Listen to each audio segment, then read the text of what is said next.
Aged 14 years. A port cask finish. Bye.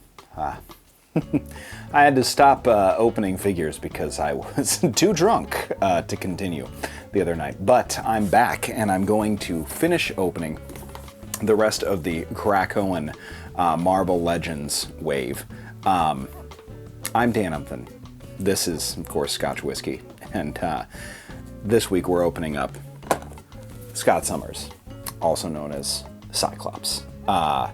This guy is really reimagined in the House of X and Dawn of X, now Reign of X era.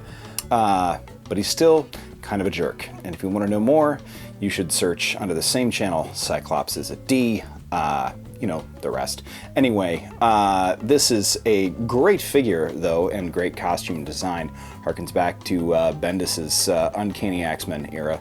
Anyway, this is going to be fantastic, and it's the last one in the series, so we're going to also put together the Tri-Sentinel wave, and I'm going to pick my favorite figure from this wave in this episode as well. So, stick with us. Let's open them up. So, start to finish, there isn't a lot original about the body sculpt on this figure.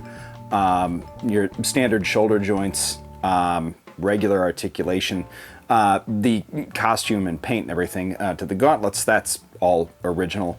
I'm not sure if the visor is an original sculpt or not. I'm just checking on other Cyclops figures. And I'm going to go ahead and say it probably isn't, because most other Cyclops figures have them with hair. Now, this I happen to like rather a lot, because it has the pouch action here, and the detail on that that X looks really nice. Everything about it looks really clean. It's maybe not my favorite Cyclops costume, I wouldn't say. But for this, it's definitely becoming iconic in the House of X, Powers of X era, I would say. But he does come with this absolutely fantastic accessory, which is, I mean, it's molded and made for Cyclops figures. There was the, I believe, you know what? This head is based on the retro Cyclops also. In any case, the retro Cyclops came with one of these, but I really love this effect. I mean, with the heat beams, hi Gail Simone, concussive blasts that come out of his eyes. It looks really clean, and it looks like he stands up actually pretty well with it pointed in just about any direction. So, I don't know, I like the effect, maybe even more than the base figure itself. It might not be my favorite Cyclops costume ever, but I will go ahead and say that I don't know anybody who's a super big fan of these this comics, the Dawn of X, so much so that they're going to buy one of these figures that they're not probably going to buy all of them.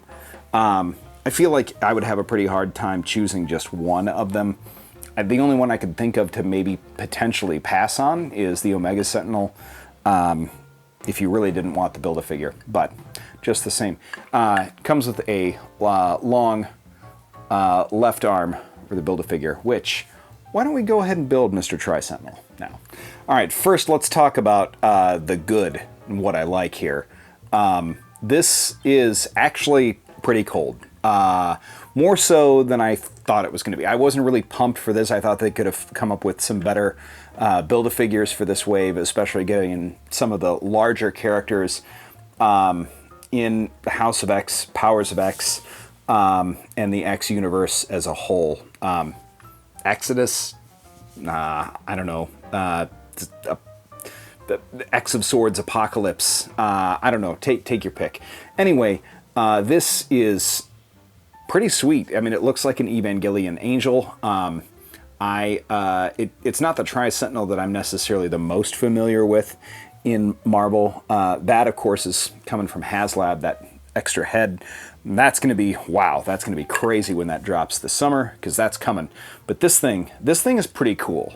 I'm going to go ahead and say it's probably one of the better Build-A-Figures that they've done in a while, and I didn't even expect to like it this much. But now that it's actually assembled, I mean, damn, it's pretty cool, to be perfectly honest with you. I wish I had a strictly Sentinel shelf. I don't think I have space for it, but it's definitely going somewhere cool. So let's go ahead and assemble the crew, as it were. Well, all in all, this is probably one of my favorite waves of Marvel Legends in a while. Every single X-Men wave, you can tell it's being made by people who are huge X fans, so I appreciate it. But far and away, the Magneto is probably, and it's not just because of the effects that I added. I think the figure itself is pretty cool. The Cyclops might actually be one of my favorite figures of the wave, to be honest. Easily the Omega Sentinel is probably one of the most detailed. This is a pretty cold Wolverine.